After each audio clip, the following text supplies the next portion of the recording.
Let's talk a little bit about how stories get changed, about how assumptions are added within the scientific community. Yes. Again, it's worth having a look at some of the examples of how they do these things. One example that sprang to mind is they had a picture of a large animal called an andrewsarchus. Okay. This is a fascinating creature, and they show the picture of the animal. It's a huge animal, looking like a wolf with spots on it. Wow. And they claim it's the largest meat-eating mammal that there's ever been. And it's ferocious. Looks ferocious, yes. Interestingly enough, that picture is slightly different from many of the pictures I've seen, because one of the points that they make about it is they say it's not related to the wolf. Oh. You say, what is it related to? They say it's related to sheep and goats. Really? And then they describe it as being a sheep in wolf's clothing. Okay, now, this is odd, because you can see that phrase as a biblical phrase deliberately twisted. So you see again how they're using their language. They want to twist the language. But where did they get that idea from? Well, they started with this creature being by the sea, eating turtles, and said it's been driven to the sea. It normally lives inland, and it's been driven to the sea. And you have to start to think, what evidence have they got of that? And the answer is none. They've got no fossil evidence. None of the fossils are found in a way that would suggest that they've been driven to the sea. So it's basically to do with their belief in evolution. Okay. And you start to think, what do they think evolved from this creature? Because clearly what they're saying is something's going to happen to it. And the fact they've mentioned the sea is important. And basically, to cut a long story short, they eventually show this animal, they say, has evolved into a whale. Really? So a whale has therefore evolved from creatures similar to goats and sheep. And you start to think, well, hold on, they're not the same. And then why would they even think that this animal anyway is related to a goat? And you start to think, what's the fossil evidence they've got for it? Well, they do have a fossil. Okay. But you look at the fossil, and all they have is an upper jaw.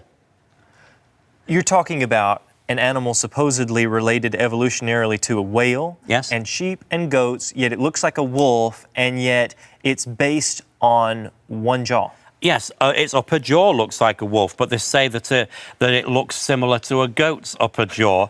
And for that reason, they say it has hooves. So they don't really have any forms leading up to, from evolution in the past leading up to this animal, nor do they have the forms leading onwards to the whale. But you see how this fits with their story. Yes. And that's the important point. There is a story, there is a meta-narrative.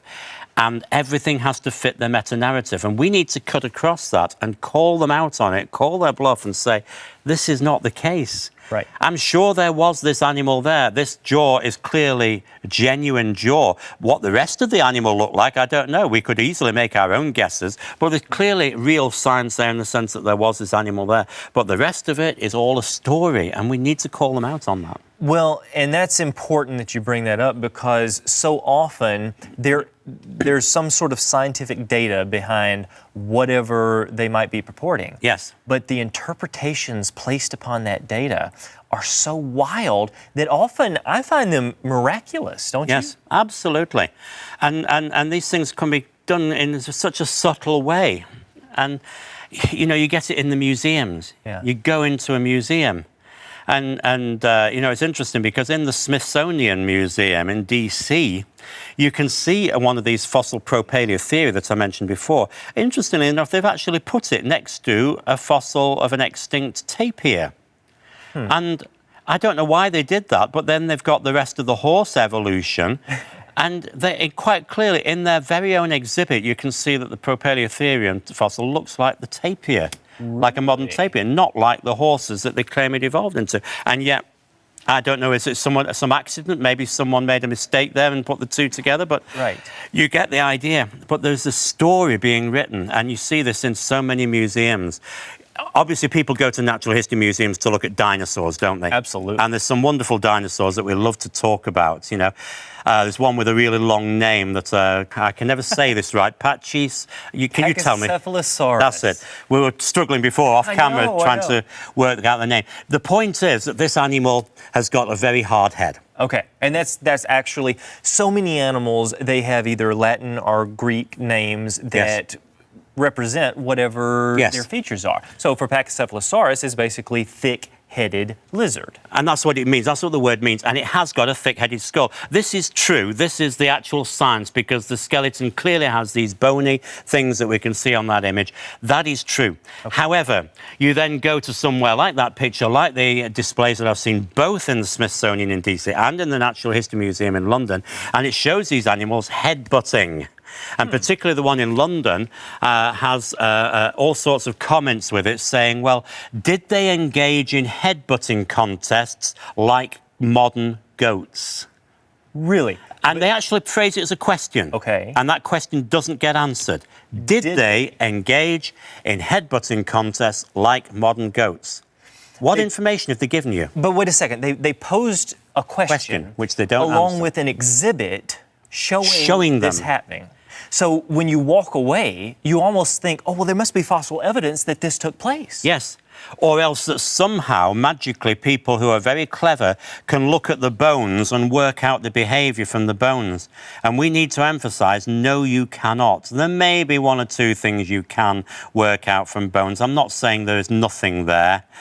You know, modern research has shown that their neck bones, sure, Yes. they had thick skulls, but their Yes. neck bones may not have taken the impact of headbutting. Exactly. So maybe it was an entirely different purpose. We don't know. We don't find these things engaged in activities in the fossil record showing exactly what they were doing. Now, if they can have their theories, I actually have a theory about Pachycephalosaurus. They had a very thick skull. See, I think they lived under prehistoric coconut trees.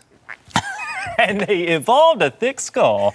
So, you know what? You could come up with anything you wanted to, couldn't you? Yes, you could.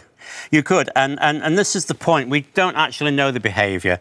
And it is perfectly legitimate to make a model to try and explain the evidence. There's no harm in that. Absolutely. It's the fact that these things are presented as being the truth, and that almost innuendo is almost really being used in a sense to get information across in a way that they can actually plausibly deny later, because they can say, well, we didn't give you that information, we simply posed the question. It's deceiving verbiage, basically. It amounts to other things. I am quite sure, for example, that there were many dinosaurs that ate meat. I'm quite sure that is the case. Yeah. But the proof that a particular dinosaur ate meat is supposed to be the fact that it has sharp teeth. And we all know that there are many animals today that have sharp teeth that do not eat meat. And besides which, we also know from God's word that no animal ate meat originally. They were all designed to eat plants originally. Right. So while we're quite happy to suggest that, like many animals today, there could have been dinosaurs that ate meat, these things cannot necessarily be found from simply examining the bones. There is no magic formula. When you look at bones, you can't crack a bone open and find a message inside saying, this ate meat, any more than you can find a message inside saying, this was 65 million years old. The messages are not there printed in the bones. In fact, the messages that we often find, and of course these have to be interpreted as well, but you crack the bones open and instead of finding that tag telling us what it did, you find soft tissue. Still pliable blood vessels. Oh, yes. And that's a huge one, isn't it? Doesn't that really question the entire idea that these dinosaurs went extinct 66 million years ago if we can still find pliable tissue? And yet, what is their excuse? Well, they say this can only mean two things. Either what we've been telling people about the age of dinosaurs 66 plus million years ago has been wrong all of these years, our soft tissue must be able to survive for 66 million years. And that, of course, is the latter that they're searching for. They're trying to find a sort of what I call a pickling mechanism, something that must have preserved it, like Swedish pickled herrings or something that preserved them over a long period of time. But yeah, it's a good example of where they will actually quietly sort of push that on one side, really, because it's a bit inconvenient to talk about. And yet other things they're quite happy to make comments on.